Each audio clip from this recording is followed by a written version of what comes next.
സിംഹവാലൻ കുരങ്ങുകളെ കാണപ്പെടുന്നത് എവിടെ? Silent Valley ദേശീയോദ്യാനത്തിൽ. കുന്തിപ്പുഴ ഏത് ദേശീയോദ്യാനത്തിലൂടെയാണ് ഒഴുകുന്നത്? സൈലന്റ് വാലി ദേശീയോദ്യാനത്തിൽ.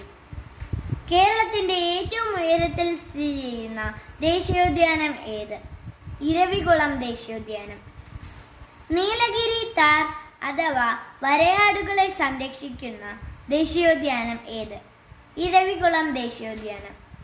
കേരളത്തിലെ ഏറ്റവും ചെറിയ ദേശീയോദ്യാനം പാമ്പാടൻ ചോല ദേശീയോദ്യാനം. കേരളത്തിലെ ആദ്യ കടുവ സംരക്ഷണ കേന്ദ്രം ഏത്? പെരിയാർ കടുവ സംരക്ഷണ കേന്ദ്രം. ലോകത്ത് ഇന്ന് കാണപ്പെടുന്ന ഏറ്റവും വലിയ തേക്ക് മരം ഏത്? കന്നിമരം. കന്നിമരം കാണപ്പെടുന്നത് എവിടെ? പറമ്പിക്കുളം. കേരളത്തിലൂടെ ഔദ്യോഗിക പ്രവേശന കവാടമില്ലാത്ത ഏക സംരക്ഷണ മേഖല ഏത്?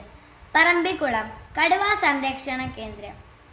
ഒരു വൃക്ഷത്തിന്റെ പേരിൽ അറിയപ്പെടുന്ന ഏക വന്യജീവി സംരക്ഷണ കേന്ദ്രം ഏത്? ചെന്തുരുണി വന്യജീവി സങ്കേതം.